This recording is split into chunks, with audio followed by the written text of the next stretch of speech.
Olá, estamos aqui para mais uma lição da revista que fala sobre Cristologia. Cristologia. Fizemos o primeiro vídeo aí, deve ter uma semana e pouca, e agora estamos aqui para mais uma lição dessa revista que fala sobre Cristologia, que é uma revista da editora Cristã Evangélica. E hoje vamos falar sobre Jesus Cristo Homem, a vida humana de Jesus. Lembrando que Jesus, ele é eterno, ele sempre existiu, ele é um com o Pai. Muita gente, até muito religioso, ainda acha que Jesus surgiu quando surgiu no ventre de Maria, né? Que o Espírito Santo veio e fez Jesus surgir no ventre de Maria e ali começou a história de Jesus. Não. A existência de Jesus também? Não. Jesus sempre existiu. Ele é um com Deus. Ele é um com o Espírito Santo. Então, Jesus é eterno, não tendo princípio, não tendo fim. Isso tem que ficar bem claro na sua mente. Vamos lá? Jesus Cristo, homem, a vida humana de Jesus, a lição de hoje. E vamos ler aqui o texto-chave, que é Lucas 2, 52, que diz assim: E crescia Jesus em sabedoria, estatura e graça diante de Deus e dos homens. Eis o fato mais surpreendente, extraordinário, maravilhoso em toda a história da humanidade. Jesus Cristo, Filho de Deus, a segunda pessoa da Trindade, se fez um de nós. Ele, que vive desde a eternidade, por meio do qual todas as coisas foram criadas, está lá em João capítulo 1, de 1 a 3. Ele que é eternal, soberano e glorioso Deus, reinando sobre todo o universo, na companhia do Pai e do Espírito. Ele que é a fonte da vida, o Criador, decidiu tornar-se criatura a fim de resgatar sua obra danificada pelo pecado, o ser humano. Como ser humano, Jesus viveu normalmente como qualquer outro homem, embora sem pecado. Ele nunca pecou. É este aspecto da pessoa do Salvador que vamos estudar nesta lição. Vamos lá? Primeiro tópico, entrando no curso da história. Mateus 1, versículo 1 diz: Livro da genealogia de Jesus Cristo, filho de Davi, filho de Abraão. O início do Novo Testamento nos apresenta a genealogia de Jesus, desde Abraão. Sabemos que toda escritura é útil. Assim, a genealogia de Jesus nos oferece os seguintes ensinamentos. Vamos lá. Dentro do tópico entrando no curso da história, a genealogia oferece os seguintes ensinamentos. Primeiro ensinamento: confirma ser ele o rei prometido. Aqui, Jesus, como filho de Davi, demonstra possuir as qualificações do Messias, tanto no plano espiritual como na descendência humana de Davi. Segundo, constata que Deus sempre cumpre suas promessas. Alguém tem dúvida disso? Deus sempre cumpre suas promessas. Jesus é apresentado como descendente humano prometido a Abraão, Mateus 1, versículo 1, que viria para abençoar todas as famílias da terra, Gênesis 22, 18. Terceiro, evidencia sua misericórdia e compaixão. 2 Coríntios 8, 9 diz: sendo rico, fez-se pobre por amor de vós. E abrindo mão de sua glória, foi capaz de se humilhar e habitar entre nós, em semelhança de homens, diz lá em Filipenses 2, versículo 7. Se Jesus Cristo não se envergonhou por nascer de uma mulher humilde, em cuja linhagem havia tantas pessoas reprováveis, então não devemos pensar que ele haveria de envergonhar-se por chamar-nos irmãos e conferir-nos a vida eterna. Com certeza. Quarto, identifica Cristo conosco. Ele não apenas se tornou humano, mas também viveu como um de nós. Jesus teve mãe e pai. O pai, adotado. Teve irmãos e irmãs de sangue. Sim, Maria teve outros filhos, né? Tios, primos, avós. Ele fez parte de nossa família terrestre para que pudéssemos fazer parte da família celestial. Segundo tópico, interferindo no curso da história. O Filho de Deus deixou a glória junto ao Pai e entrou no âmbito humano. Encarnado, realizou a obra para a qual foi destinado, obedientemente. Sobre a encarnação de Jesus falaremos em uma outra lição, tá? Mais para frente aí falaremos sobre isso. Tendo Jesus sido concebido de forma miraculosa, como podemos ter certeza de que ele era de fato um verdadeiro ser humano? Vamos lá. Primeiro, Jesus nasceu. Jesus nasceu. Ele não desceu do céu como um homem já feito. Ele foi concebido no ventre de uma mãe humana e nutrido pelo cordão umbilical como qualquer outro ser humano. Sua concepção foi sobrenatural, mas todo o seu desenvolvimento, a partir daí, foi natural. Estamos falando do nascimento dele aqui como um ser humano. Lembre-se que Jesus é eterno, ele sempre existiu, ok? Ele criou o mundo juntamente com o Pai e ele também criou a sua mãe, porque ele criou todas as coisas.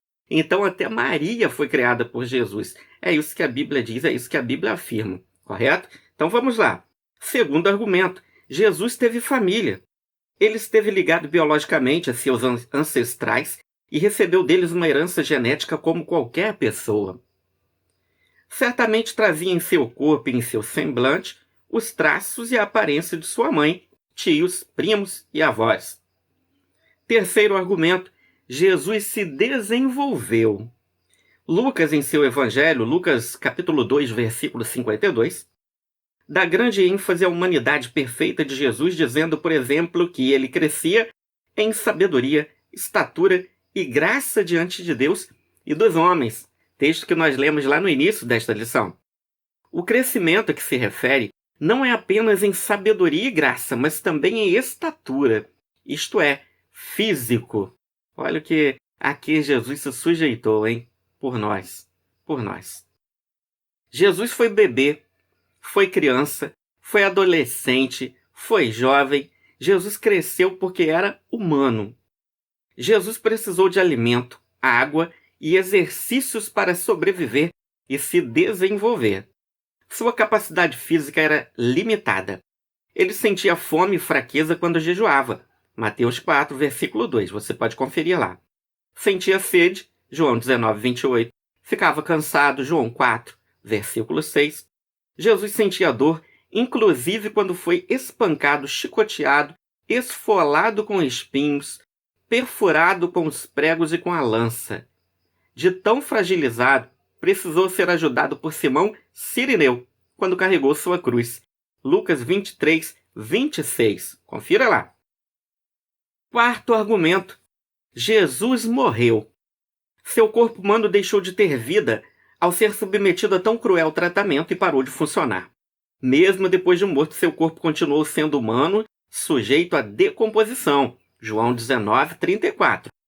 Até mesmo na ressurreição, sua humanidade foi confirmada. Jesus convidou seus discípulos a verificar a genuidade de sua humanidade por si mesmos.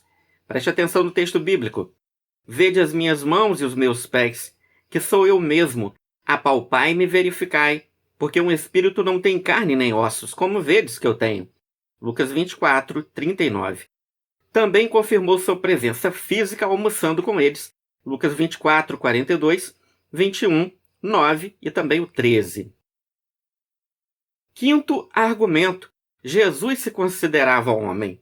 Repetidamente fez uso da palavra homem em referência a si mesmo.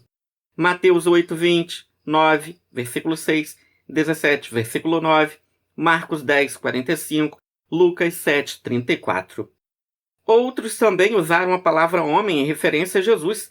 Paulo, Romanos 5, 15, ainda 17 ou 19, 1 Coríntios 15, versículos 21 e de 47 a 49. João, em 1 João capítulo 1, versículo 1. Neste texto, João afirma que de fato ouviu, viu e tocou em Jesus. Terceiro tópico da lição, modificando o curso da história. O apóstolo João escreveu sua primeira epístola a fim de combater o ensino herético, o docetismo, que negava a encarnação de Jesus. Ele teria apenas aparência de ser humano, mas não era material. João percebeu logo a verdadeira intenção dessa doutrina anticristã, negar a humanidade de Jesus era negar a possibilidade da salvação. 1 João 4, 2 e 3. Dê uma conferida. Ao examinarmos as Escrituras, principalmente o Novo Testamento, encontramos não apenas a confirmação da plena humanidade do Messias, como também os motivos por que tinha que se tornar homem. Vamos lá? Primeiro motivo, representar a nossa obediência. O primeiro representante da humanidade foi Adão, e foi reprovado no teste da obediência. Está lá, ó. Gênesis capítulo 2, versículo 15, até o capítulo 3, versículo 7. Mas o segundo representante, Jesus Cristo, homem, 1 Coríntios 15, 47, mostrou-se aceitável perante Deus, vencendo o tentador. Lucas 4, de 1 a 13. Por isso Paulo diz, texto bíblico, pois assim como por uma só ofensa veio o juízo sobre todos os homens para condenação, assim também, por um só ato de justiça, veio a graça sobre todos os homens para justificação que dá vida. Romanos capítulo 5, versículos 18 e 19. Segundo motivo, oferecer sacrifício substitutivo. Se Jesus não tivesse sido homem, não poderia ter morrido em nosso lugar e pago a penalidade que nos cabia. O autor de Hebreus nos diz, por isso mesmo convinha que em todas as coisas se tornasse semelhante aos irmãos. Hebreus capítulo 2, versículo 17. A morte expiatória de Jesus pode, de fato, ter proveito para nós, pois não foi alguém estranho à raça humana que morreu na cruz. Ele era Deus, mas também era como nós, e perante Deus assumiu nosso lugar, oferecendo a si mesmo em sacrifício substitutivo. Terceiro motivo, intermediar entre Deus e o homem. Estando nós afastados de Deus por causa do pecado, carecíamos de alguém que intercedesse por nós perante Deus e nos reconciliasse com Ele. Precisávamos de alguém como nós, porém perfeito e sem pecado, para atuar como mediador e um advogado. Só Jesus poderia preencher esse requisito. Porquanto há um só Deus e um só mediador entre Deus e os homens, Cristo Jesus, homem. 1 Timóteo, capítulo 2, versículo 5. Jesus realmente pôde ter empatia para conosco e interceder por nós, já que ele sentiu na pele todas as provações pelas quais passamos. Os nossos sentimentos, frustrações e tentações, experimentou o que é sofrer, passar fome e frio, ficar exausto e abatido, sentir-se só e rejeitado. Hebreus capítulo 4, versículo 15.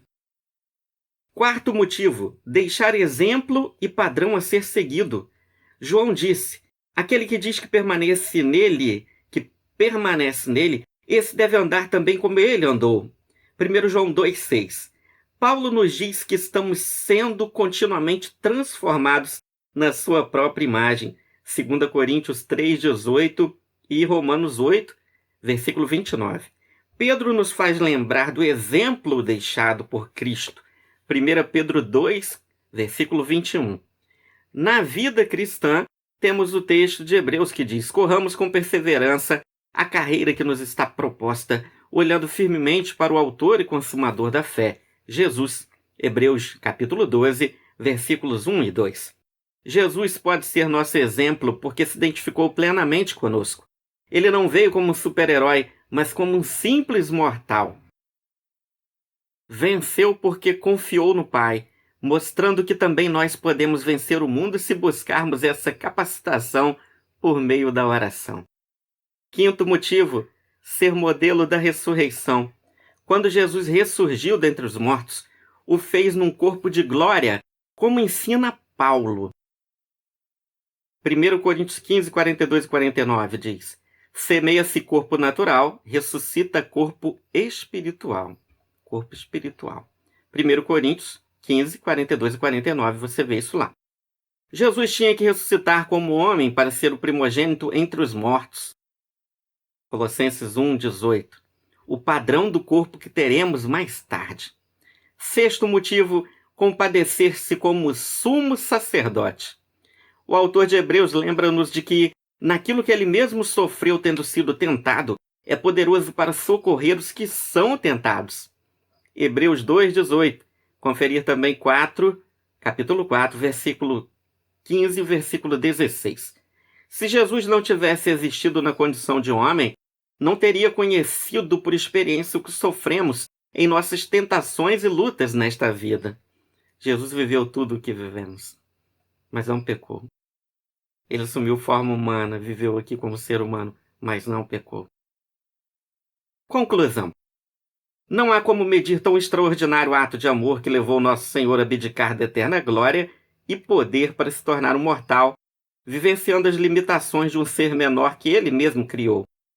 E se nos maravilhamos com seu amor, surpreende-nos ainda o fato de que, para nos salvar, Jesus não apenas se tornou temporariamente homem, mas uniu para sempre sua natureza divina com a natureza humana. Agora e para sempre ele vive, não só como Filho eterno de Deus, a segunda pessoa da Trindade, mas também como Jesus, o homem que nasceu de Maria, o Cristo, o Messias e o Salvador de seu povo. Jesus permanecerá para sempre plenamente Deus e plenamente homem, e ainda uma só pessoa. E nós, seres regenerados, novas criaturas, nós, os que crermos, viveremos para sempre com ele, o Deus que se fez homem. Essa aí foi a nossa segunda lição da revista sobre Cristologia, uma revista da editora cristã evangélica. Jesus Cristo, homem, a vida humana de Jesus. Foi essa a lição de hoje, espero que você tenha gostado. Muita coisa boa nessas lições, né? Eu não tenho praticamente comentado nada, tenho praticamente só lido a lição. Espero que você esteja aprendendo bastante e que esteja aí ligado na próxima lição dessa série Cristologia, tá bom? Um abraço, Deus te abençoe.